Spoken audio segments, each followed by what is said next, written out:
Pay close attention to what you are about to see. These images will be seen around the world. These rats have been fed with transgenic corn during their entire life cycle. The tumors they suffer from are enormous. The study that revealed the effect of the GMOs on the health of these rats has just been completed. It benefited from exceptional financial and technical means.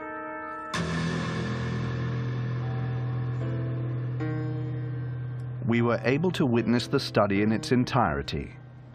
It lasted for 2 years. Following years of doubt and controversies, will we finally know the truth about GMOs? Would we then be faced with a health crisis of global proportions?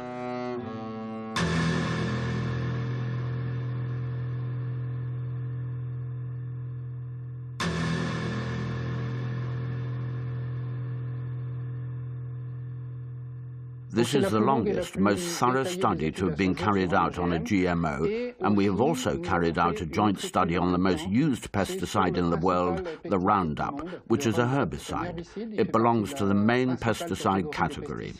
We spent over a year trying to obtain transgenic corn because no GMO manufacturers were willing to provide them. This is because Monsanto requires contracts to be signed stipulating that the seeds must not be used for testing and an arrangement must be made prior to the testing. We wanted our study to be independent. This is the first time that a 2-year study has been conducted on GMOs. And there lies the big difference. Furthermore, we tried to evaluate a maximum of biochemical and biological parameters with repeated blood tests, weighing of the specimens, and urine tests. We studied the hepatic and urinary parameters, as well as the blood parameters, all the parameters that can be studied. We also studied the hormonal parameters, which has never been done in previous studies. This experiment is a world premiere. Up until now, the corn NK603, the very one selected for the study, had only been tested over a 3-month period, and that in a test environment entirely controlled by Monsanto, its manufacturer. Furthermore, concerning the Roundup, also manufactured by Monsanto and which is used for growing corn, only its active agent, glyphosate, had been assessed. But one needs to understand that the manufacturers, in order to enable the active agent to penetrate the plant cell successfully, use additives that are sometimes more harmful than the actual glyphosate. We have 2 clear objectives. Firstly, to conduct the studies exactly according to international requirements, but making sure to be very thorough when it comes to analyzing the results. Secondly, we want to determine if there are secondary effects. The only way to do this is to carry out tests on animals and then to examine all the blood parameters whilst paying close attention to their organs. At this stage, it might prove useful to know exactly what GMOs are used for. It is a plant that has been developed either to produce its own insecticide or to be tolerant to a herbicide, thus enabling it to be exposed to massive doses of it without dying. One can understand how GMOs could be useful to farmers. For example, they would be able to spray their entire field with Roundup, killing all the weeds in the process and never harming the genetically modified plant.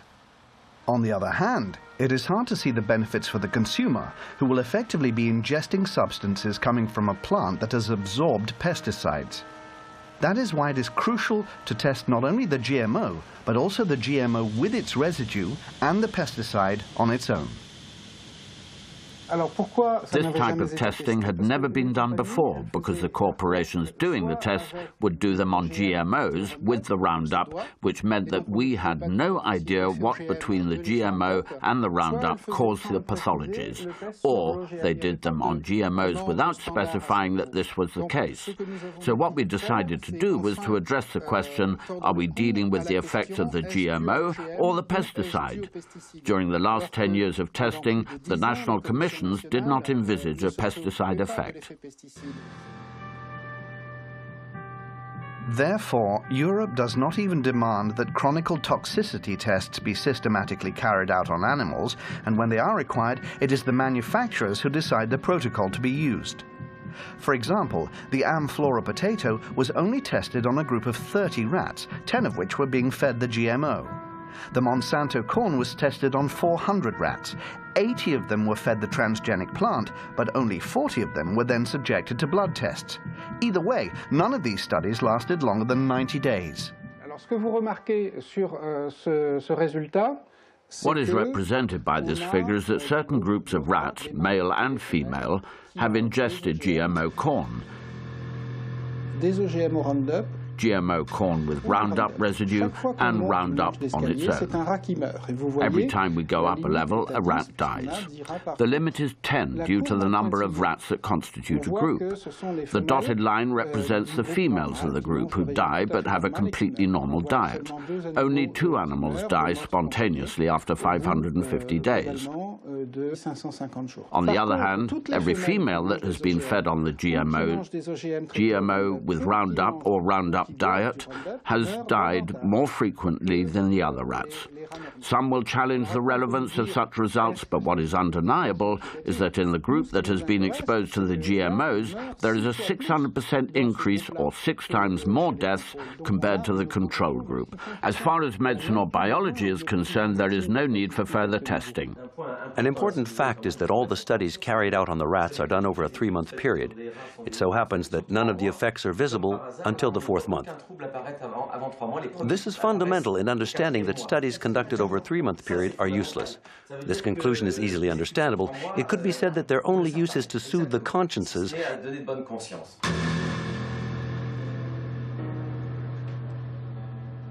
Every rat out of the 200 that were tested was dissected by Professor Seralini's team. They did this to discover exactly what had affected their organs.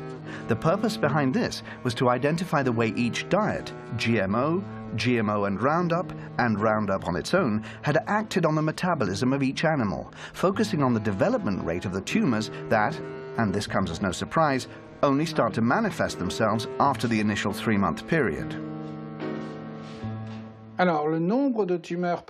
This figure represents the number of palpable tumors contracted by the animal during the experiment.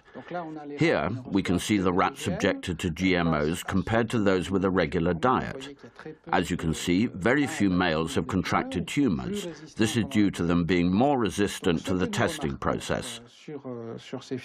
What these figures show are the large tumors. Each step up represents a large tumor, which can measure 17 millimeters by 17 millimeters. For a rat, these measurements are colossal. It would equate to a tumor of this size if seen on a human being. It is enormous.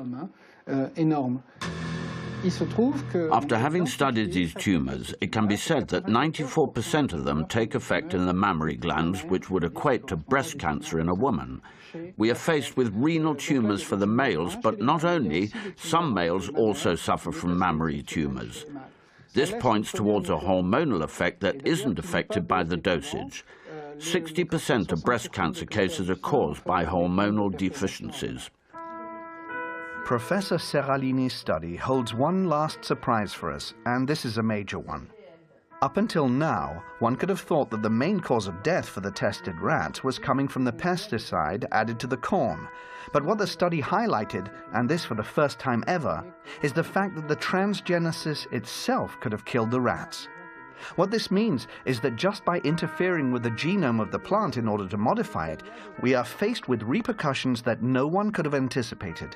This is enough to make us reconsider all the scientific precepts that led to the creation of GMOs.